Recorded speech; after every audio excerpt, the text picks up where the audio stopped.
Welcome to the Magnificast, a podcast about Christianity and leftist politics. I'm Dean Detloff. I'm a Catholic PhD student at the Institute for Christian Studies in Toronto, and I write as a journalist, and I do 100 other things. I'm Matt Bernico. I teach at Greenville University in Greenville, Illinois. My research interests are media archaeology, cultural studies, and right now, man, I'm going through a real hard time in life because I'm out of LaCroix. I don't have any to drink. Oh no! I gotta just drink regular water. That is not what you want. That's not what you specifically want. That's right. It is not what I want. On the upside, I am incredibly hydrated. On the downside, just tastes like water. You got no bubbles down there. No. That is bad. I'm sorry. On the bright side, you could just give up LaCroix altogether for Lent, and you'd already have a running head start. So by the time the rest of us get into Lent and start complaining, you can be like, this is actually baby stuff. Ooh, I don't know. That seems like a pretty hard thing to give up for Lent. Yeah, I mean, you wouldn't want to give up anything hard for Lent. No. I'll give up, hey, I don't know if you heard this one before, but I'm going to give up juggling watermelons for Lent. Oh, yeah, I can see why that would be a challenge for you, specifically. A real spiritual discipline, denying your desires, your natural appetites. I think you'll probably learn a lot from that. Yeah, I think so. How about I just give up Lent for Lent? How about you do that? What do you people in the Catholic Church do for the Lenten season? What does that look like over there on that side of the fence? We do a few things. There are words you're not allowed to say. That's pretty fun. Oh, yeah. No, we do that one. I like that. Yeah, that's a good one. We don't eat meat on Fridays, which is great for me because I don't eat meat at all. So, yeah. Real easy. Last year I did vegan Fridays, and that was pretty good. Maybe I'll do that again. I could get down vegan Fridays. That sounds okay. I could do that. Eat some tofus. And everyone at the school cafeteria will be like, why are you doing that? And you'll sound like a really interesting person now in Protestant land. That's right. Maybe I'll give up watching the Olympics for Lent. They're concurrent. Oh, dang. That's easy for me. I've actually been watching a ton of it. Oh, really? What's been the best sport? Obviously curling. There's really no contest there. Curling would win the Olympics of the Winter Olympics if such a thing existed. But apart from that, Emily and I were watching all these skiers. The best part is like we're completely ignorant about sports, but it's on the CBC all day, so we just turn it on. And we were watching these skiers just completely beef it over and over and over again going down this hill. And so we were just sitting here watching them and being like, oh my gosh, can someone please get to the bottom of this hill? But we're just like sitting on our couches like lazy dorks who like never skied down a hill that size in our lives. Yeah. That's pretty cool. That's wild. Are there any good sports that where like the natural transition is like sitting on the couch to some kind of sport? What's that? What's that one? What's that Disney Channel movie where it's like sitting on the couch and then you're good at a sport also? Darts. Yeah, okay. I could do that. Well, Lent's coming up. I don't know. Do what you gotta do. I'm glad that we both knew that was all over and that the jokes had all been had. Like simultaneously we knew that was it. You gotta end it when it's appropriate. Sometimes the segment is just asking for it. It's like, I'm ready, please put me away. Today on the show, we're talking to Kaya Oakes, who is a writer at a bunch of places, like America Magazine, where I write, and On Being and Killing the Buddha, and Religion Dispatches, and other places, including books, and I don't know, she writes a lot of stuff, good stuff. But she's also a writing teacher at UC Berkeley. And we're going to chat with her about a specific piece she wrote, more on that later at Religion Dispatches, and also get a chance to talk to her about women in the Catholic Church and the religious left and the nuns, the people who are marking that good nun bubble, N-O-N-E, on religious surveys.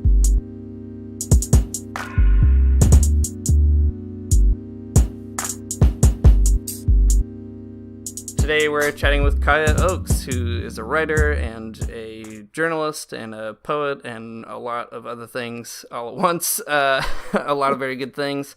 Maybe we can talk more about all the things that you are soon, Kaya. But Okay. just to start, we should just ask, what have you been up to these days? What's going on in Berkeley in February? Well, thankfully, we haven't had any riots this semester, so that's great.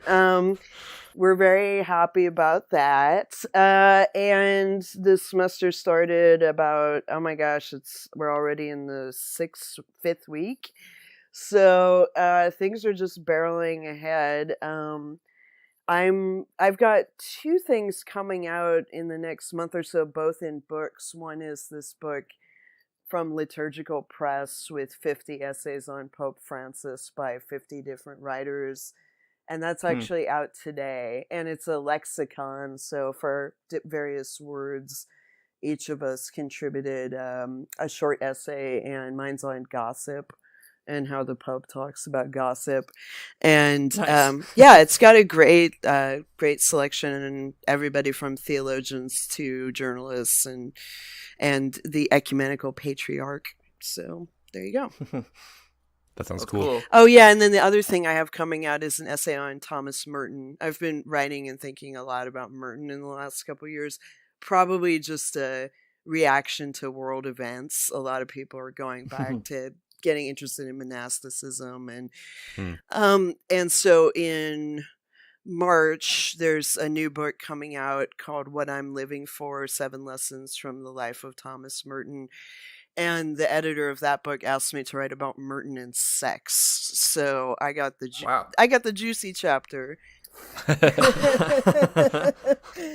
Well, I'm very curious. Yeah. Well, Same. there was sex at the monastery. So that's all I'm gonna say. And That's a great teaser, actually. I super want to pick it up. yeah, so that's what I'm up to right now. Nice. That's exciting. Matt, what have you been up to in Greenville, Illinois? Wow. Nothing that fun, juicy, or exciting. I'm teaching like 100 classes, and I am physically and emotionally basically a dead person. I am so tired and exhausted 5 weeks into the semester, and that's all I'm doing, just teaching and struggling to get through, just barely being alive. I hear that. That's all. I hear that. All I have to report. Yeah. That's rough. That's a bummer. Yeah, man. I'm not teaching any classes. That's not a thing that I do. But I am going to go to a conference soon in Atlanta on Thursday and talk a little bit about some research that Matt and I have been doing on Christians for Socialism. And that's pretty exciting. It's like one of those trips where I'll land on Thursday, give a paper on Friday, and then fly back out on Saturday. So it's going to be kind of a lot, I feel like. But it should be fun. It seems like the people who are going are really interesting, and I'm excited about that. I haven't been to a conference in a while, so that's cool. yeah, got that nerd juice flowing through my veins. Atlanta, yeah, Atlanta's a great city if you like food and music, if you like hip hop and and R&B and stuff. And then I've never been there. It's a real foodie city, so just ask a local. I've been there for a couple of conferences. The one bummer is it's huge. So like getting from the airport into town is going to take a long time. But it's a fun town to go to. And yeah, I've got a conference. I got to go to Grand Rapids in March for the Festival of Faith and Writing at Calvin College. Cool. So yeah, I don't know if you guys have ever been to that. It's my first time, but I'm doing a panel on women who write outside of the boxes in their religious denomination. So it's 2 Catholics, 1 Mennonite, 1 evangelical, and 1 ex-evangelical. So it'll be fun. That sounds cool. That sounds cool. I have never gone to that conference in particular, but I went to undergrad at a place called Cornerstone University, which is down the road, literally, from Calvin, and lives in its shadows. So. Sorry. I went to the college no one's ever heard of, so I hear you on that, yeah. Yeah, it was a weird place. I wouldn't say that I regret going there, but I don't know that I would encourage anyone else to go there. That's sort of how I feel about it after the fact. Yeah, I don't know. Evangelicalism is weird. That's all I can say about that, really. Yeah, but Calvin is absolutely cool. Wild. Evangelical colleges are doubly weird. It's weirdness squared. It's so strange. It's totally foreign to me. And that's what's been interesting in the last couple of years is that I've taught at some writing workshops and given talks. And there have been women turning up who are evangelical women. And they're really fascinated by Catholicism, but they're not quite ready to like cross the river. And so they'll read Dorothy Day and get woke, you know, and be like, oh, everything in Catholicism is like that. Sign me up. And then they go, oh, no, not really. But they're wonderful. Like, they're amazing women who are just realizing that the theology is not as deep as they want. And they're looking for something else. So a lot of them end up in Anglican communion churches as a sort of so it's somebody should be watching that because it's actually like and writing about it. It seems to be happening more and more since the election. So there you go. Cool. Well, that'll be fun at Calvin, I'm sure. And maybe that's a good transition to start chatting about an essay that you wrote recently that we're going to at least use as an excuse to get some themes on the table. So typically when we talk to an author about an essay or book, it's a Magnificast tradition to have them give an elevator pitch for that piece of writing so our listeners can kind of be on the same page. So we'll get into some of your other research as we go, but we want to start with an essay you wrote at Religion Dispatches called Popesplaining, Women Remain Strawberries in Francis's book on happiness. Great title. What was the motivation for writing that essay, and what were you hoping to accomplish? I got assigned that piece by my editor, Evan Durkach, and he saw that there was a new book coming out of essays by the Pope about happiness, but we both saw immediately on the table of contents that there was a whole section on women. And Evan, knowing that I'm a feminist, said, you know, do you want to write about this? And I said, yeah, sure, it looks terrible. Why not? I'll totally write about that. Because, you know, the Pope has not had a great record on gender issues. So I read it, and it's actually just snippets from talks that he's given. It's not original essays. It's not an encyclical or anything like that. And a lot of it was kind of, as you'd predict, about, you know, the kind of complementarianism and roles of women. He wants women to participate more in the church, but he doesn't have any suggestions as to how that could happen or anything. So the background for writing it was kind of looking at a larger overview of what is the problem with gender in the church right now, and why haven't we made any progress on that issue since Vatican II. We're sort of still in the same exact place that we were 50, 60 years ago. Something I really like about this essay is that it draws out one of my sort of favorite moves in media, in that it compares sort of the representation or like the brand that something or someone has, and then compares it to like what they really say or really do. Seeing that sort of like I don't know, those two things juxtaposed and see like the sort of discord from them is always something that makes me, as like a media scholar, kind of excited. And then so in this essay, like that's exactly what you do. You sort of like draw out like Pope Francis's brand. He's like a pope who wants us to think about liberation, and he names systemic problems all the time. But then you encourage us to think through like how liberating and systemically conscious Pope Francis really is when it comes to women in the church, because there's like a disconnect. Could you talk about that relationship a little bit more? How does Pope Francis, as a media phenomena, cover over like the real material relationships in the church that don't look like they'll be changing during his papacy? Yeah, I think we're in this really fascinating era because we have a celebrity pope. I mean, not really since John Paul II. There was no offense to Pope Benedict, but people weren't as interested in what he had to say unless it was a bad thing. And so what we get as a result of that is this kind of glitch where they pay so much attention to something Pope Francis says that's sort of perceived as progressive or liberal, and then they don't notice the things he says that are sort of not in that sphere. So the recent example of this that I guess a lot of us are struggling with is the clerical abuse issue when he was in Chile, and how he defended a bishop who's widely known to have covered up abuse. And there's a continuum. If you study clerical abuse and you look at that, at the patterns that happen, there's a continuum between those patterns of defending and covering up perpetrators and defending and covering up sexual harassers, which is also very much in the media right now.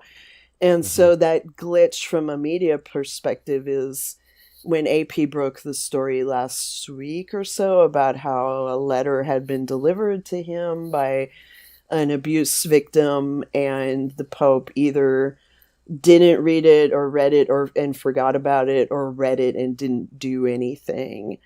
This has caused a lot of schism, in the coverage of, yes, we like the Pope, we like what he says about the environment, poverty, and then here's the big problem, is that he's not really moving on this issue 5 years later.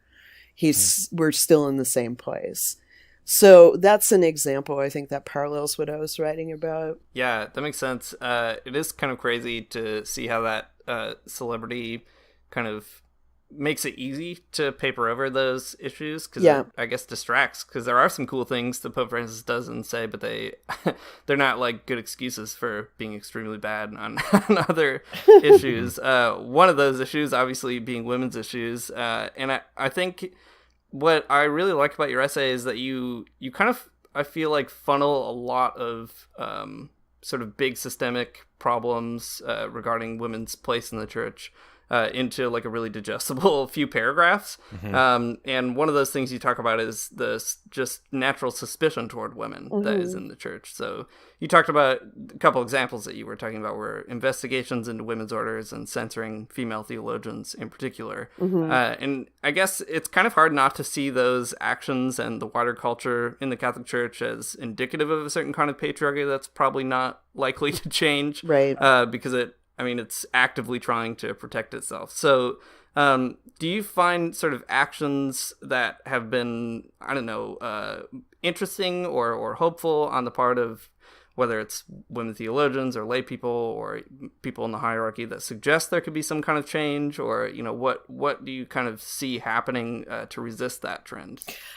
Well, I think that the idea about women deacons is, I'm of two minds about that. One is that I don't think it's going to happen. I mean, I think that they'll form a committee, the committee will investigate, and then it will come back and say, sorry, but, there's no historical evidence for this, which is, can I swear? Yeah. Yeah. Totally. Okay, so it's bullshit, right? So we know that they historically existed. It's in the Bible. And then there's also, tons of evidence in archaeology. Anyway, but my cynicism about that comes from two things. One is that I spent 2 weeks in Rome in late 2016 studying with a group of international journalists and looking at how the Vatican is covered, and going to a papal audience and going to interview people who work in the Vatican and stuff like that.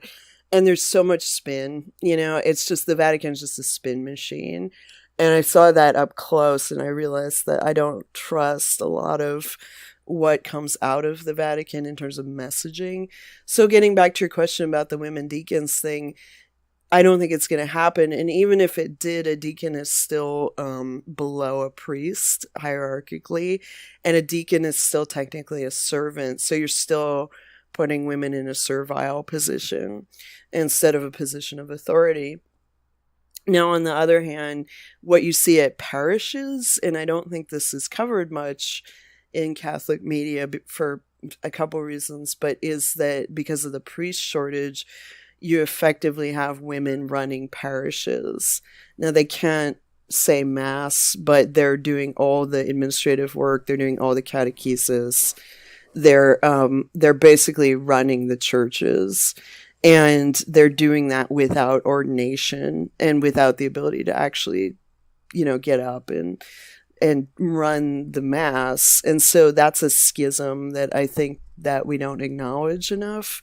And then there's the the theology layer too, which is that women are doing amazing work in theology, but it's not getting read or disseminated outside of academia, which is an academia problem, which is that a lot of academics don't write for a wider audience.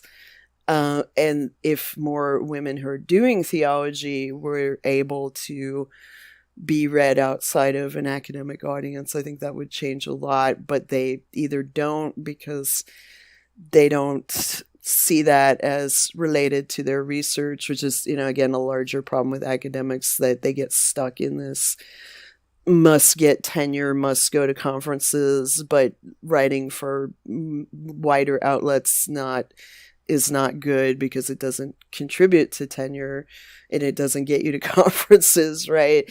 But you guys know all that stuff is, so, but I think the bigger issue is just like there's this glitch of women just not being able to be heard, or their work is just not being heard, or their work is invisible at the parish level, right? So the priest gets up and says mass, and that's all you see, and you don't see the woman who does everything else. She's erased, essentially.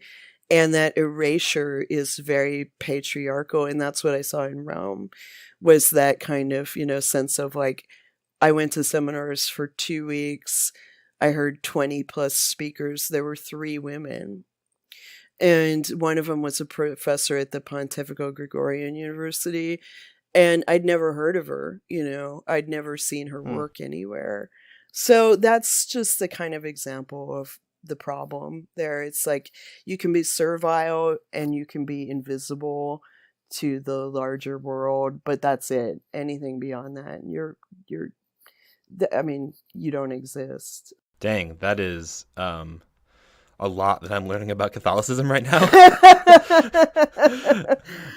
This is sort of like a weird follow-up question, I guess. But you were talking about women at sort of like the parish level doing a lot of this work. Do they get paid for that? How does that work? Like, what's their like official role? Like women who work at the parish level doing the administrative work, is that like a paid position within the hierarchy, or sort of just like something attached, kind of off to the side? It's kind of both and, there's my Jesuit side, right? Like it's both. So sometimes they'll have a paid administrative job as like parish secretary, but then they're also doing everything that they're not getting paid for. So for example, I was on an RCIA team at a church for several years, and that's the people who prepare adults for baptism and reception into the church, and we didn't get paid, for that. And it's hours of work a week plus going to mass with someone every week for a year, and then afterwards kind of, and you're supposed to do it just out of the generosity of your own, spirit, but it's a huge amount of work. And, women will get paid to direct a choir, but not very much. And so it is a kind of like, it's not very, some of those roles are compensated and some of them are not compensated. Yeah, well, that's helpful to know. Seeing the way that erasure works sort of economically are interesting to me. Well, it probably exposed by those comments, it is clear that I'm extremely Protestant in the sense that I have just like no idea what is actually going on in the Catholic Church beyond like sort of a cursory glance and like what I've read about church history, like in my undergrad. Yeah. So being a Protestant, I come from a tradition called Free Methodism, which is just insignificant in sort of the history of the church. But it has like a lot to say about the ordination of women. And in fact, like a lot of our denomination is like the reason it was schismatic for a lot of reasons was because it wanted to ordain women. And like my church specifically has 2 women pastors, and I think that their presence like does so much for our congregation, and just like the kind of conversations we have and the type of preaching we hear and all kinds of other ways too. So all that to say, like women in religious leadership is just like kind of normal for me in my like small Protestant world. So could you kind of explain like what the rub is here for all of our Protestant listeners out there? Like why is this such a big controversy? Like why is women's ordination such a big controversy to people? Well, it's historically a big controversy because, like I said earlier, we have some evidence that women were playing leadership roles in the early church. And then for some reason, it got into the heads of the church fathers that apostolic succession was only from Jesus to men because they decided that the apostles were only men, which, if I can swear one more time, Please, yes. it's bullshit again, because we know that the, people at the foot of the cross were women, and women were traveling with Paul, and women were deacons of home churches, which essentially means they were priests because they were running these home churches. And so it's a big deal that from what I know, and one of the gifts of like my role as a writer in the last decade that I've been covering church stuff has been I've met lots of Protestants and learned a lot about Protestantism because I grew up in a Catholic bubble, and I've learned a lot from friends who are female Protestant clergy. And one thing they say, which you point out, is that they are very valued and loved by their communities, but that sexism didn't end. Yeah, absolutely. You know what I mean? Especially Yeah. my friends who are Episcopal and Anglican communion, that there's still a lot of, I don't know about Methodists. I have a few friends who are Methodists, but they're not ordained. So, and their pastor's a woman though. So yeah, but in the Anglican communion, that can still be very, not so much in the American Episcopal Church, but in the UK, Anglicans are still pretty conservative, and that they have issues. They just appointed the first female bishop, and that is a big, then there was, it was a big deal for them, but it took how many years since women's ordination to get a bishop, right? Mm-hmm. So the Catholic Church is 2,000 years behind that. So I guess in a nutshell, in Protestant communities, you do have more women's leadership, you do have more equity in leadership, but the sexism is still there. A friend of mine who's a young Episcopal priest, she was ordained, and she had a hell of a time finding a job because they call their pastors, and I guess you do in Methodism too, and people would look at her and say, how can you lead our community? You're too young. And it was this veiled sexism, because if a young male pastor would come, that they would call that guy instead of her. Right. So I think there's some remnants of this throughout our different denominations. It's just that you all are way ahead of us in terms of letting us lead. Yeah, well, I think that's, I mean, what you're saying about sort of the lasting sexism is totally true. Despite like the interest in women's ordination in my denomination, there are all kinds of other sort of like more subtle ways to keep women out of ordination as well. So it's not like Protestants are always super progressive or something. It's just like in some cases this has worked out for us. Yeah, totally. Yeah, I mean, again, as I mentioned, meeting these young evangelical women who are coming out of, they're like opening their eyes and looking around and going, I don't like this. I want something different. And it's interesting that they, instead of going over to the ELCA or the UCC, these super progressive denominations, they'll go to Catholics or Episcopalians, because to them the liturgical stuff is so different. It's almost like for a Catholic going to a synagogue, right? Like this is so different and so embodied and so sensory in terms of the senses are being fed, that they really find that fascinating. And then after a little bit, they're like, wait a minute, where are the women? Is even in evangelical churches, women can preach, women can read the gospel. You see what I mean? So it's a problem. Yeah. Yeah.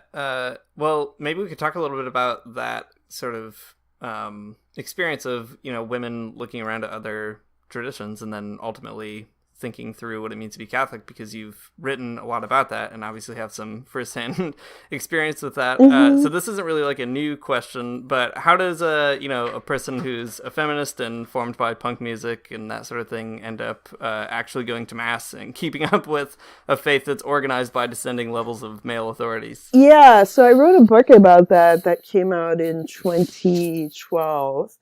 I was just talking to Matt Sitman, who I know has been on your show, about that. Like, Matt and I met on the internet, like you meet everybody these days, because he was working at the Dish when that book came out. And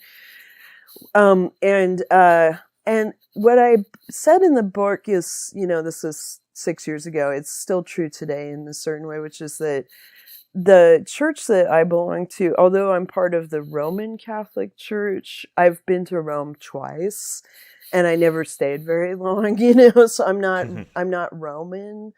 I'm a Bay Area Catholic. Like, my Catholicism is formed by growing up in this really diverse, really, really, left-leaning bubble of the world. And so, although I have had the experiences of going to churches with male leadership, I've never not been aware that women are, basically running things behind the scenes. So that's made a big difference. And it's also made a big difference being able to write, and being really lucky to be able, I write for America, which I know Dean does as well. And that's a kind of, I don't want to say centrist publication, but it is, right?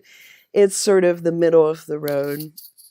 But I also write for Religion Dispatches, which is a secular magazine, so I can say whatever I want about the church there. Long story short, I think that being able to write, and another big difference for me is that I teach at a secular school. So if I taught at a Catholic college, which I have in the past, I probably wouldn't be in the church. And if I taught theology, I probably wouldn't be in the church. I teach writing, and I teach literary journalism, and I teach nonfiction writing.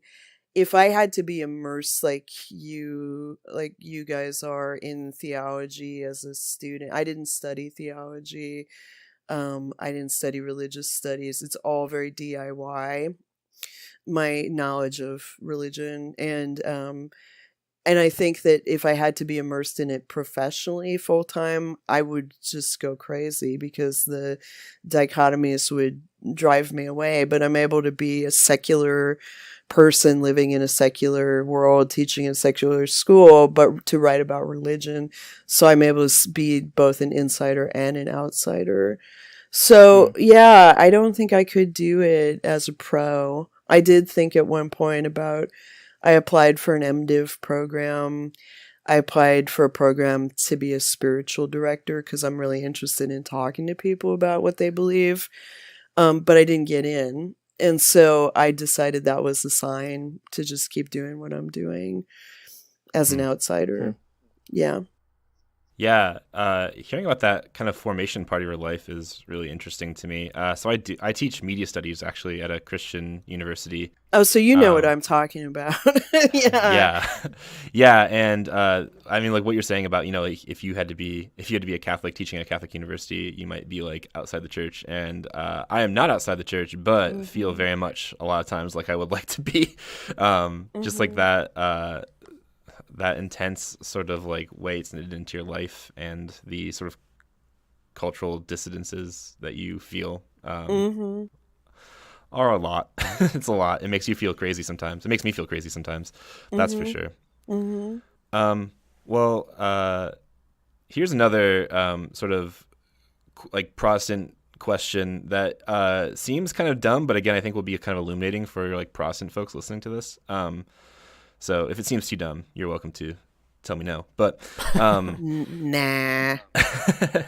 Well, there's so I mostly work with like a lot of evangelical students and lots of just sort of like mainline Protestant student Christians. And they have lots of really wacky misconceptions about Catholicism, and I think just wacky misconceptions about the world in general, but Catholicism specifically. So like one thing that I find kind of happening on campus when I hear students talk a lot is just like sort of like ways that Christians must be subject to authority in their different organizations. And like the way that plays out sort of in Catholicism is like, I don't know, students, Protestants at large probably just think that Catholics have to sort of submit to the Pope and as the main authority and kind of go with whatever the Pope says. And like you can't really disagree, which is like I think such a Protestant understanding of religion to begin with, that it's like about agreeing or disagreeing. But anyways, I guess what strikes me about the piece you wrote is like how strongly you disagree and how strongly you can like have a variance of beliefs within Catholicism. So how do these disagreements, like these like variances in like what you believe about Christianity and Catholicism and like the way religion works, impact sort of like your Catholic community or other Catholic communities? How does that work out? Well, I think it goes back to what I was saying about being a California Catholic. It's funny because I'll have conversations with my editors at America or Commonweal or something, and they're in such a New York bubble, you know, a lot of the time. Like they're finally kind of looking around and realizing that there's a different kind of cultural Catholicism in different parts of the country or in Canada or Mexico or, you know, other parts of this continent. And that's something I think from the Protestant perspective that sort of gets lost occasionally, that they sort of see the Catholic Church as monolithic and, you know, just being one way. And that's very different in different parts of the country and different parts of the world. So cultural Catholicism is really becoming more and more of a thing where you have people who don't go to Mass, but they still identify as Catholic. And I don't think that's necessarily, at least in the Protestants, I know that's not as strong. You know, like I don't know people who leave the Episcopal Church and go, I'm Episcopalian. They just aren't anything anymore. You know what I mean? Yeah. It's a weaker identity in some ways. And that's not a criticism, it's an observation. And then the other thing is like chick tracts. Are you guys familiar with that? You know what those were? Yeah. And that idea of chick tracts and like the nativist view of Catholics that sort of informs, you know, things like that we're all brainwashed by the Pope and that we're gonna bring you know, like the fears people had about Kennedy, that he was gonna be a puppet of Rome and everybody was gonna get converted. And that's really from the anti-immigration history of America that's carried over. And so there's some kind of waspier history of Protestants where there's a fear of immigrants who are going to brainwash everybody and turn them into stinking papists. I think some of that prejudice lingers and is also manifested today in fear of Latinx communities and that prejudice that we're seeing enacted by, you know, ICE raids, for example. It's complicated, and I think there is some religion playing into that as well, the fear of the other in the body of the immigrant. So how does that impact us as Catholics? You know, I think Catholics still hang on to our kind of otherness in some ways, and we kind of hang on to that as a sort of a pride thing. We're different than Protestants, but we're also, our identity is getting watered down too as generations go by. You don't have the same kind of Catholic neighborhoods that you used to have because there's no such thing as, like, if you go to New York, Little Italy doesn't really exist anymore. Or here in California, there's no Irish neighborhood, you know. So there's definitely Mexican neighborhoods and El Salvadorian neighborhoods, but yeah, so white Catholics have lost that identity, which, yeah, and that's a lot of different answers to your question. Did that make any sense? Yeah, no, that's super helpful. Okay. So maybe this isn't a super good transition from what you're getting at, but I thought we could hopefully spend kind of the latter half of the conversation chatting a little bit about some of your research on the nuns, as they're known, and leftist politics in the U.S. So To make sure folks at home are still with us, I guess I'm sort of unfairly asking you to do a second elevator pitch to go another floor and summarize some of that research that you've done on that group. So what does it mean to be a nun, and why would somebody like you want to write a book about it? So yeah, so the term comes from sociology, but it's best known because the Pew surveys that come out every few years, they give people on religious landscapes in America, and they give people a variety of choices you can check. My affiliation is Catholic, Protestant, Jewish, Muslim, etc., etc., and down at the bottom you can check none of the above. And so people who check none of the above are called nuns. And that's not to say that they don't have a religious affiliation. They may have many, or they may be in between, or they may be disaffiliating or disaffiliated. So I got interested in writing about this for a number of reasons. I wrote about it for America several years ago, and I wrote it as a kind of salvo in the opening of a conversation I was hoping to have with religious people, because most of the readership in America is Catholics and is, church-going Catholics. And I wanted to, open a conversation with them about how to talk to people who don't go to church, and how to have relationships with, let's say, children or grandchildren who are no longer going to church. So yeah, that's how I ended up writing that article. And then an editor from Orbis Books approached me and asked if I wanted to turn it into a book. So I did. So Dean and I are both formed by being a part of a cohort of sort of a certain age group that has a lot of these nuns in it. Yeah. Even though we still go to church, that's still the case. So I think a lot of us are trying to figure out how to relate to these domains of life, like religion and politics, that seem to be really important and meaningful, but are full of a lot of toxic histories and habits. Mm-hmm. So how do you see the religious and political landscape coming together for the demographics you research? What part do the nuns play in all of the recent talk about the, quote, religious left? Yeah, well, starting with the political religious landscape and how that plays into so between 30 and 40% of people under 50, so Gen X, millennials, and whatever the hell we're going to decide to call the younger than millennial people. Yeah. I've heard what is the term people are using now? Generation Zero. It's just totally dumb, right? Yeah. So let them decide for themselves. But anyway, so 40 up to 40% and growing, they're not affiliated with any religion, and that's for a variety of reasons. But then when we look at politics, this really interesting thing happens, which is that my generation, which is Generation X, starts disaffiliating at the highest rates around the time that Reagan gets elected.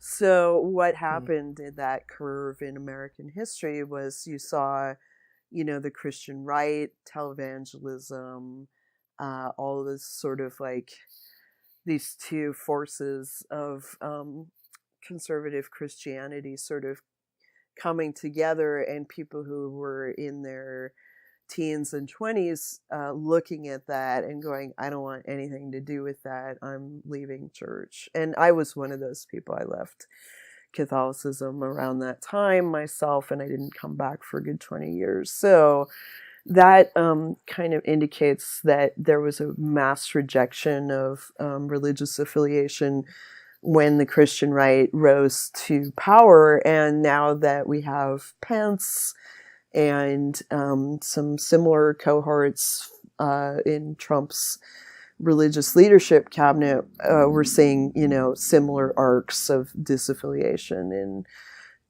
college age and younger people are just looking at the Christian conservative stuff and going, no, I don't want to have to do with that. Now, is that driving people to the so-called religious left? We have no evidence that it is so far. So why isn't, let's say, our prototypical young evangelical woman whose parents voted for Trump, and she's really concerned, she's starting to be more concerned with something like marriage equality or immigration. She's seeing immigrants in her neighborhood being threatened with deportation. So when she looks around for a church, why doesn't she go over to a religious left congregation like the UCC or a left-leaning Presbyterian Methodist church or something?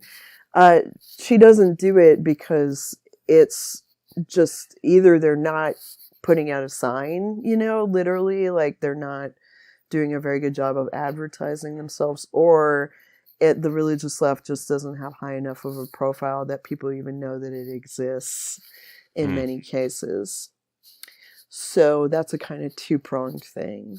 I think that makes sense for sure. And it's something that we've been, I guess, struggling through on this podcast for a long time is sure. Sometimes it's like pulling teeth to really think about the religious left. Sometimes you feel like you're, I don't know, more trying to talk about it so that it exists rather than talking about it because it exists, which is kind of an uncomfortable place to be. But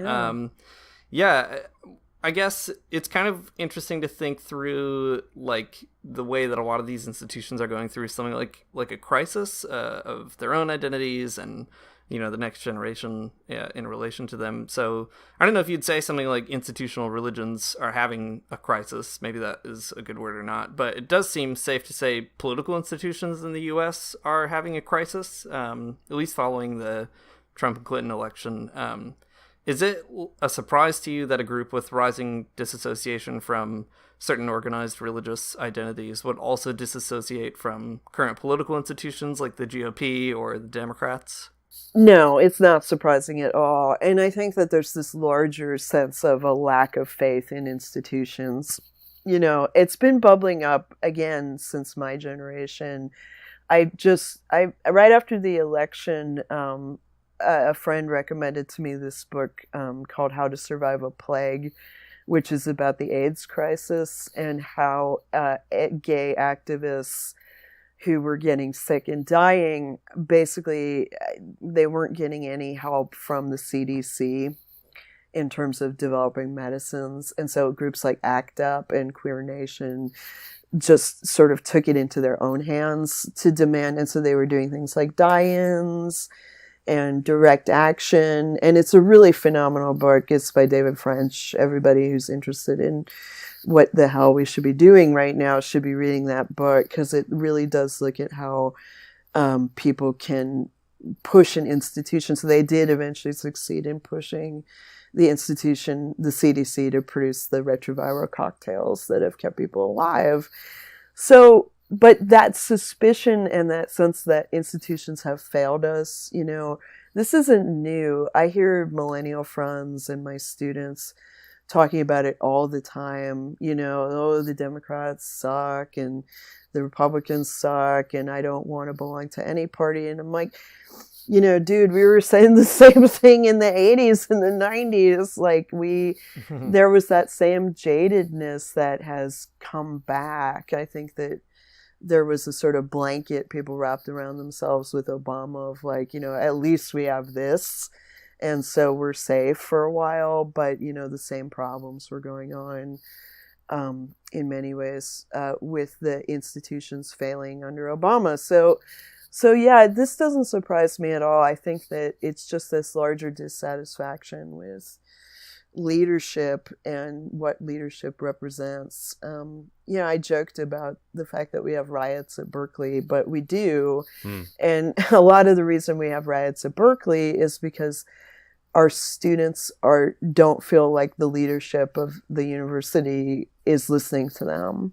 And so, activists and others who come to the university, they see it as a proving ground where they can kind of like do their thing and make their case for whatever that they represent.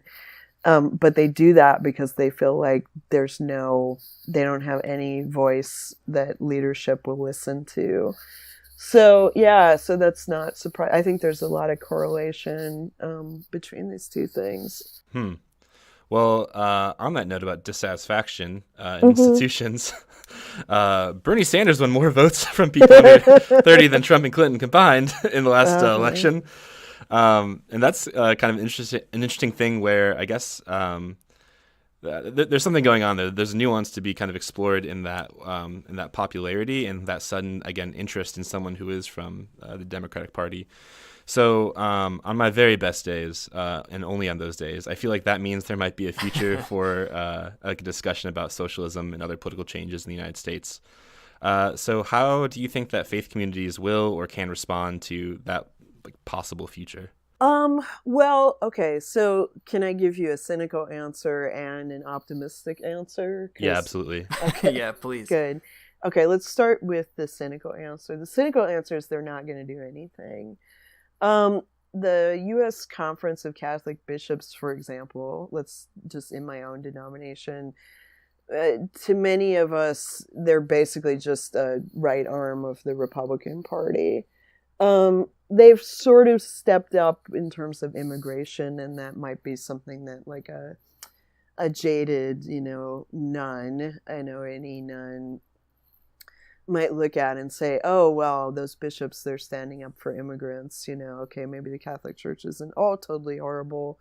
But then they also just are really, really backwards on gender issues. And so, again, you get that dichotomy that is going to drive people away. And so when we're talking about socialism having a voice in the Democratic Party, the fact that Bernie Sanders is so popular and, will he bring young voters back to the Democratic Party? That's like saying, is Pope Francis going to bring people back to the Catholic Church, right? He has not. There is no such thing as the Francis effect in terms of bringing young or disaffiliated Catholics back. We have not one shred of evidence that has yet happened in 5 years. So, my cynical side says it's great that he's there doing what he does, but I don't know that that's going to move the needle of the party further to the left, right? And I'm saying that from California, which is like, here we are, hashtag the resistance, hashtag resist, like California, where California goes, the country shall follow, etc. We're here doing our thing, but like, is the country following? Not really. So how are faith communities going to respond to this? The optimist side of me says, look at Reverend Barber, right? Look at the Poor People's Campaign. Look at Sister Simone Campbell. Look at the activists, the faith-based activists who were involved in the women's marches, and that's amazing that this is happening, but is it enough to move the needle? Again, I go to a pretty great Catholic church here in Oakland, California, which is a city that has historically been a highly populated by African Americans, and it's a Black Catholic church that embraces Black Catholic traditions and social justice and all that, but the pews are not full every week, and it's this really progressive model of what a church community can be and how they're involved in local politics, but it's not filling up every week, and so I would like it if it did. But that's not my job, because I can't lead that community, and so I can write about them, and I did for America. I wrote a story about them, and so yeah. Going back to your question, are we going to see faith communities on the left sort of influencing people the same way that Bernie Sanders might? I hope so. And we'll see what happens this year. Reverend Barber, he's amazing, but he's only one man. And so, we need thousands of him. Yeah, that makes sense to me. Well, so what I hear you saying then is that institutions probably won't do anything, but perhaps there are people that could rally around those institutions and pressure them into doing something. Yeah, I think that religious lay people, we kind of tend to forget that there's more of us than there are in the hierarchy. You know what I mean? Especially for Catholics, I think Dean, maybe you can relate to this. Like, when you talk to other Catholics, you ever get the sense of like, gosh, I wish my pastor or my parish would get involved in immigration, Yeah. right? And then like, Totally. why doesn't my priest give homilies about immigration? And then they never go to him and say that, right? And so I think that that's just a nudge that people need to give religious leadership, much like we need to nudge our political leadership. I think that we need to just nudge people more. And I can say that easily as a journalist and as a college professor, right? I can do that stuff all the time. But, getting your friends who are kind of on the fence to do that, that's the harder part.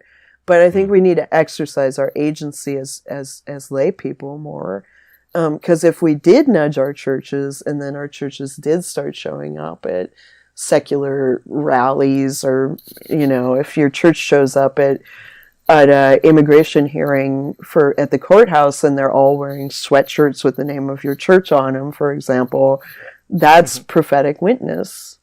But somebody's got to design the sweatshirt. You know what I mean?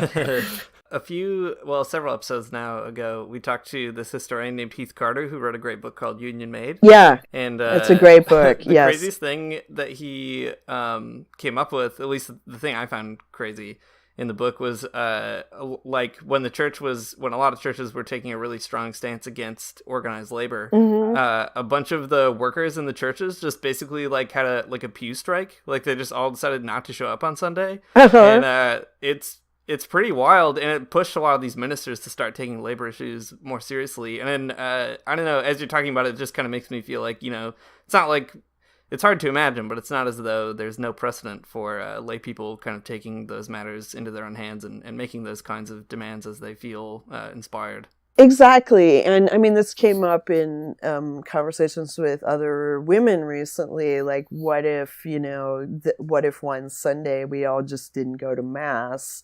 And people have tried to do this in the past, and unfortunately, like, women would get together and say, okay, none of us are going to go to Mass, to make a statement.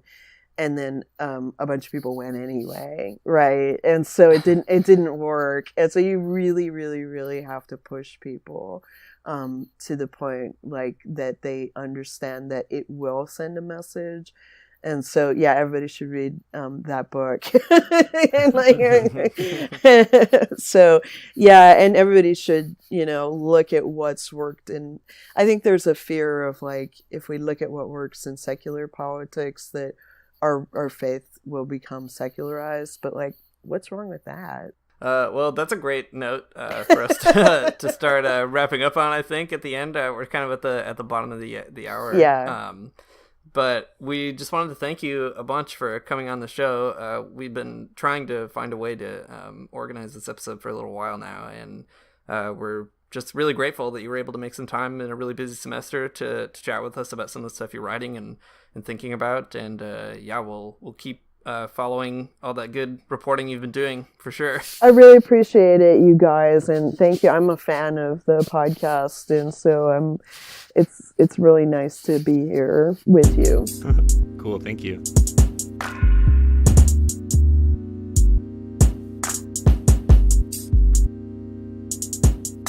Thanks for listening to the Magnificast, and thanks, Kaya, for talking to us. That was a super interesting conversation, and I learned a lot of really fun things this week about Catholicism. Just really, really gets the noggin jogging, if you will. You sounded really convinced by the end. It really sounds like you're going to convert now. Yeah. I don't know. The biggest thing that keeps me from converting is just the trads who harass us on Twitter. So they're doing whatever the opposite of the Lord's work is, they're doing it. Anyways, if you like this episode and you want to support our podcast, you could support us on Patreon. You should go do that. Patreon.com/themagnificast.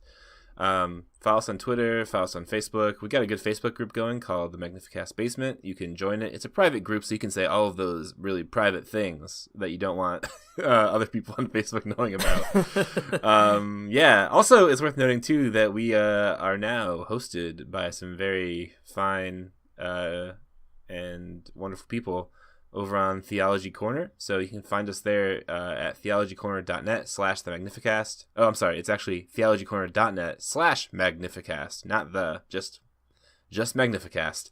There's also some other good podcasts over there. You can check them out. It's good stuff. So go over there and take a little looky-loo at it and see what you think. One more thing before we go. Thank you, Amaryah Armstrong, for the extremely good intro beats, and thank you, Theological Spoon, for just being you and letting us use your song as an outro, because people like it. People are always just like, man, what's that song? It's true. Every time we tell them, and they're like, wow, great, thanks. This is what I came for, not your podcast. I don't wanna get up for church in the morning, souls alive. Heaven come to earth and there won't be no church. We'll meet down by the riverside. There we'll swim with all creation. Never get tired, never bored. Don't worry, someday there'll be no dam between us and our Lord.